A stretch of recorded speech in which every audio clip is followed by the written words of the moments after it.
Welcome back to Ferris Sports Update. Time to talk Ferris State hockey. With us, head coach Bob Daniels. And coach, welcome back to the show. Welcome back from St. Paul, Minnesota. And I know a long trip for the Bulldogs, but a second straight WCHA Final Five appearance. Yeah, it was our second in 2 years, and you know, we're proud of that we're one of only 3 teams now that have made it the past 2 years. It's our only 2 years in the conference, and so that's quite an accomplishment. And you know, as the year was starting to unfold, and partway through it didn't look so good, and then we went 7-2-1 in the last 10 games, and were able to get to the XL Center in Minneapolis. And outside of the loss, we really enjoyed the experience. Talk about that experience. What does that do to help the kids that are coming back next year to be in that type of environment?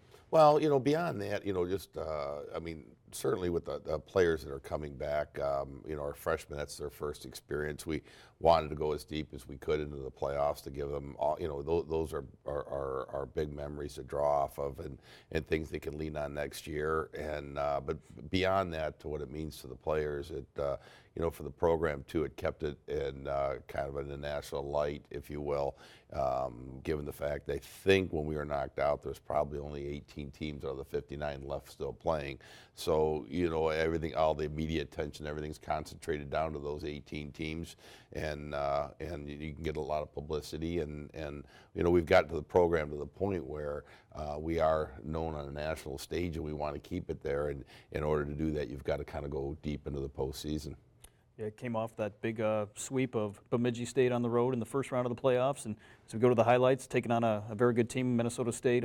Talk about the opponent here in the Final Five. Sure. Well, Minnesota State's #1 team right now in the nation. They going into the NCAA tournament, they're going to be ranked #1. They have the top seed, and it's funny, they go into this tournament #2 behind North Dakota, who lost 2 on the weekend in their playoffs.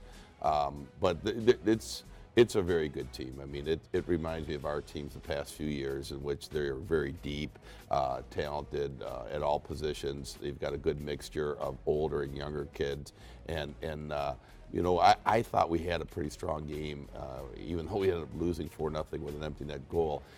You know, the goal, we kind of thought going in, if we could be within a couple goals going into that into the third period, maybe within a goal in the last 10 minutes.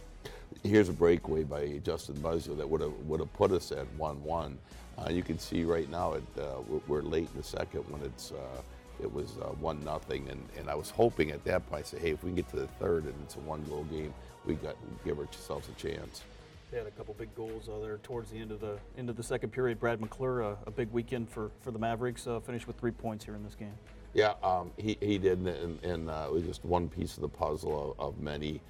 They scored the open net goal there, but it was a terrific experience at the XL Center too. In terms of when we got there on Thursday, and we were unloading. There was 4 collegiate teams there: ourselves, Minnesota State, Michigan Tech, and Bowling Green, as well as the Minnesota Wild had just practiced, and the Washington Capitals were heading on the ice to practice.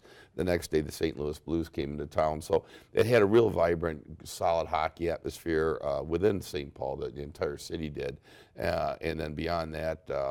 You know, the arena itself is just magnificent. It's a terrific rink that the Wild play out of.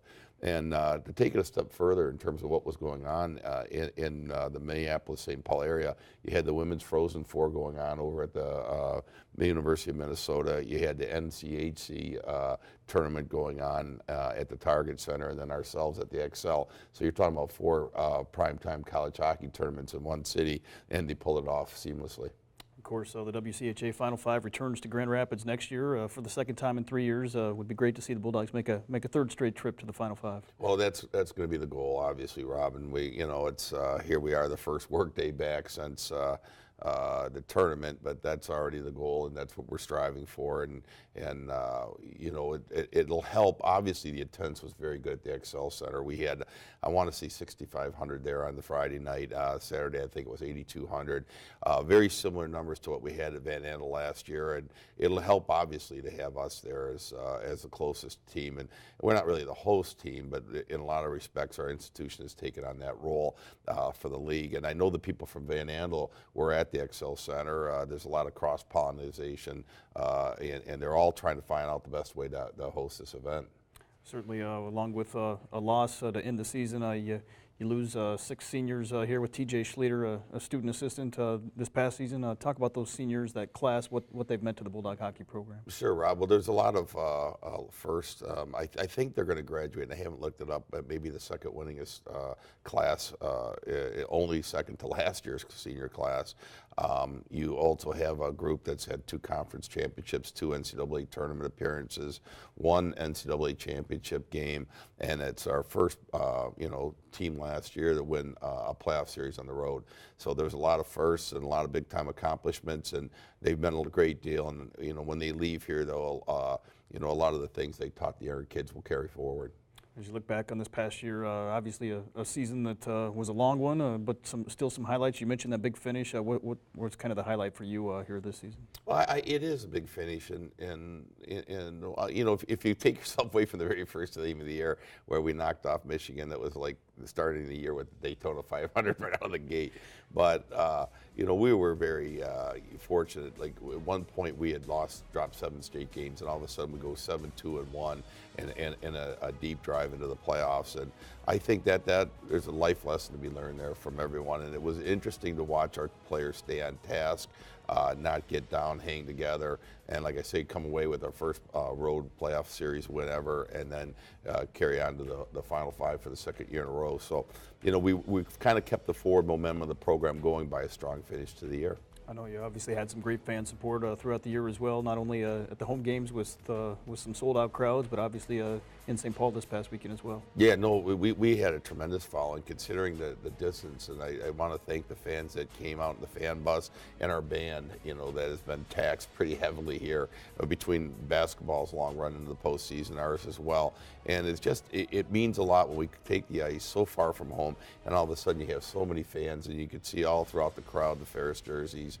And I do believe we had, there's 500 alums in the area. We had a really good turnout there, and Jeremy Mischler's group over with alumni had a lot to do with that. So we had a great following, and we're very appreciative. I know not a lot of time off for you as a staff as you get into recruiting, and then obviously already looking ahead to next season. Yeah, I think our first order of business is going to be, probably we'll give the guys a week off, and then we'll start in our spring conditioning with the players.